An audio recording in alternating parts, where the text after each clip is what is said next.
All right, so next up we've got Kentucky versus Oakland. Kentucky coming in at 23-9, second in the SEC. Let's look at their schedule a little bit here. All right, you've got a single-digit loss to Kansas in the non-conference. You've got a win over North Carolina, a really impressive win there. Kentucky kind of up and down here. You know, they've beaten some really good teams, but also they've lost to some teams that I wouldn't think they would lose to. Let's see, win over Florida, that's a good win. A&M in overtime, lost to them. That's a tournament loss, so ultimately not that bad. Win over Mississippi State, lost to South Carolina by, 17 here. Lost to Florida in overtime, no bad losses yet. Tennessee, lost there. I'm not saying this is a bad loss, but I'm surprised they lost to Gonzaga, okay? Not a bad loss by any means, but I am a little shocked that they lost to Gonzaga as well as South Carolina and A&M. LSU, another questionable loss, but they do have really good wins. Like I said earlier, now they've got Auburn, win over Alabama, win over Tennessee. So this team's capable of beating anybody. I mean, they beat North Carolina. I think this team can beat anybody. Really good, record for the most part, and a pretty easy draw, to be honest with you. But Oakland has actually played a tough competition, tough schedule. I think Oakland could give them some trouble here. Let's look at Oakland a little bit. 23-11. All right, first in the Horizon League. So look at this competition they played in the non-con. All right, single-digit loss to Ohio State. 11-point loss to Illinois. We know what Illinois is capable of. Just won the Big Ten. Single-digit loss to Drake.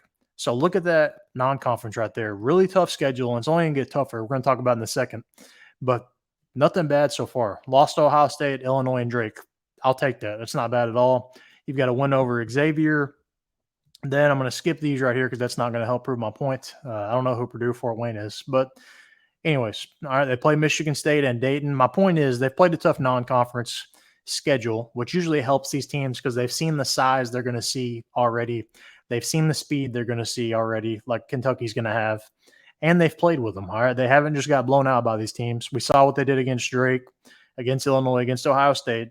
Then looking at Michigan State and Dayton, they did get beat by a little more, but not just complete blowouts. Against Michigan State, yes, you lost by 17, but you didn't lose by 50 like some of these teams do. I think Oakland could give Kentucky some trouble here. I'm not saying they're going to beat them, but I would say look for it to be kind of like this Illinois game right here. Probably a little more than single digits maybe, but Mike can keep it to single digits like the Ohio State game. Somewhere between 5 and 15 is what I would assume this game's going to finish in. I think Kentucky ultimately gets the win, but I think Oakland can give them some issues and play with them for a little bit, which is good for Kentucky. Give them a little run just for a minute, so they're not just killing this team going into the next round. They actually get a feel of, we probably need to step it up so we can beat these next teams. But ultimately, I think Kentucky gets the win by probably, like I said, between 5 and 15. But I think Oakland does hang around with them a lot to make it interesting. But who do you think wins this game and why? Let me know down in the comment section. Also, you'll see this little ticker down here. All right, so I am hosting an ESPN tournament group. It's on ESPN Tournament Challenge. To join the bracket group, go to my channel, go to the community tab, find the link up there. It should be the top thing on my community tab. Join the group. All right, winner gets a free AG t-shirt. Only thing is you got to be a subscriber. That's the only stipulation. But let me know who you think wins this game and why down in the comment section. Like this video and subscribe.